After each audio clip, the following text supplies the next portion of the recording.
जहां जंगल और समंदर मिलते हैं वहां हवा में जादू सा रहता है।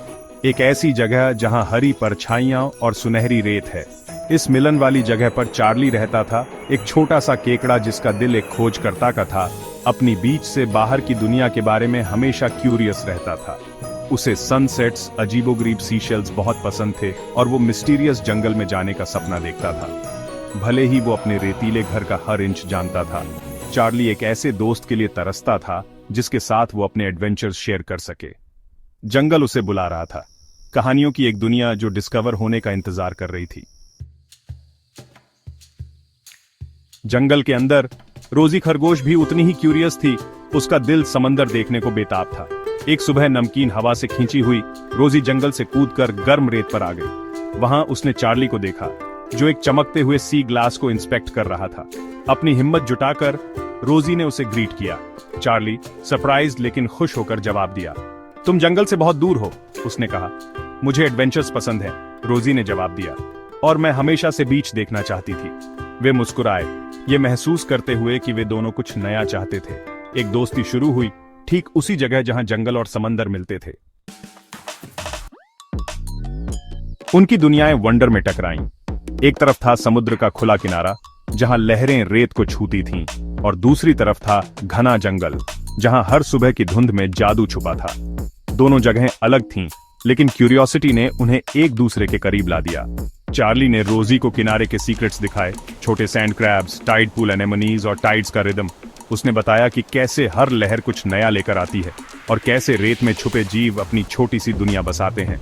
रोजी ने पहली बार टाइड पूल्स में झांका और समुद्र की खुशबू को महसूस किया।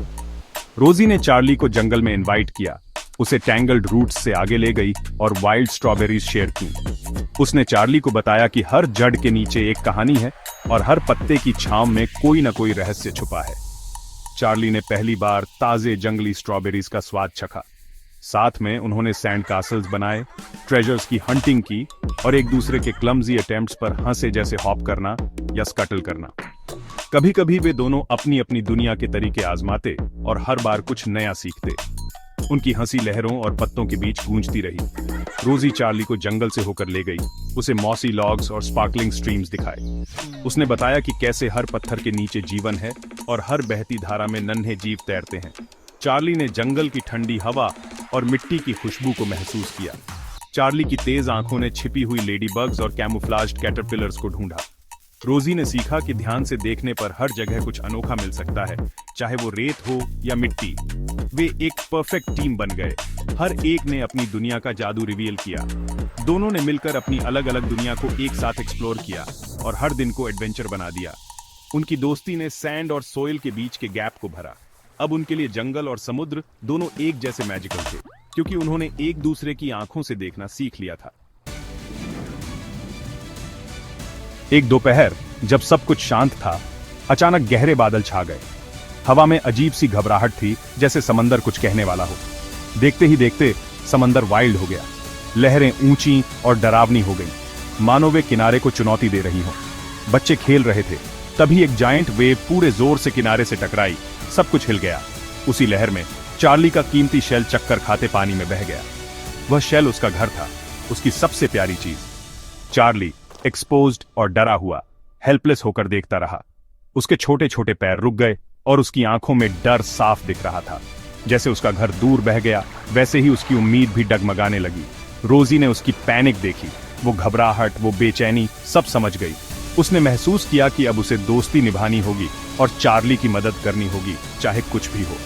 रोरिंग सर्फ का सामना करते हुए रोजी ने अपने डर को पीछे छोड़ा। वह शेल के पीछे भागी, तेज हवाओं और पानी की बौछारों के बीच। उसका दिल तेजी से धड़क रहा था, लेकिन उसकी हिम्मत और दोस्ती उससे भी तेज थी। हिम्मत के साथ रोजी ने वेव्स से शेल को स्नैच्ड किया, अपने पंजों से उसे मजबूती से पकड़ा और चार्ली के पास वापस भागी। हर कदम पर उसके मन में राहत और खुशी थी। भीगी हुई और कांपती हुई, लेकिन चेहरे पर मुस्कान लिए रोजी ने अपनी बहादुरी दिखा दी। उसने चार्ली को उसका घर लौटा दिया और उसकी आंखों में फिर से चमक लौट आई। उस दिन उनकी दोस्ती को टेस्ट किया गया।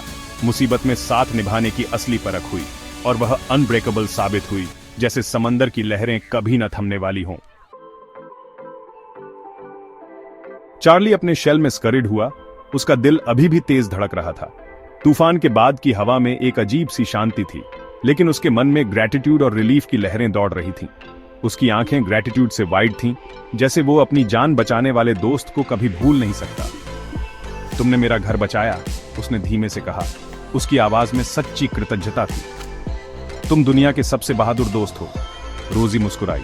उसकी मुस्कान में वार्मथ और गर्व दोनों थे। दोस्त इसीलिए तो होते हैं, मुश्किल वक्त में साथ देने के लिए, उसने कहा।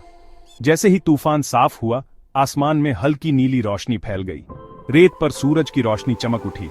हर कण में नई उम्मीद जग गई और समंदर शांत हो गया, जैसे सारी परेशानियां बह गई हों। उस दिन से खरगोश और केकड़ा इंसेपरेबल थे। वे हर सुबह साथ उठते, हर शाम साथ बिताते। उनकी कहानी एक लेजेंड बन गई।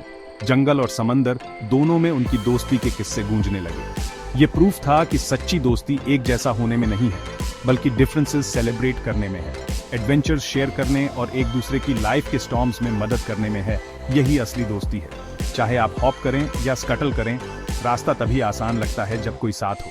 सबसे बड़ी जर्नी साथ में होती है और हर मोड़ पर दोस्ती की ताकत महसूस होती है। और इस तरह रोजी और चार्ली ने अपनी दुनियाओं को एक्सप्लोर किया, साइड बाय साइड, हर नए एडवेंचर के लिए तैयार। उनकी दोस्ती ने उन्हें फियरलेस बना दिया। अब वे किसी भी चीज के लिए तैयार थे।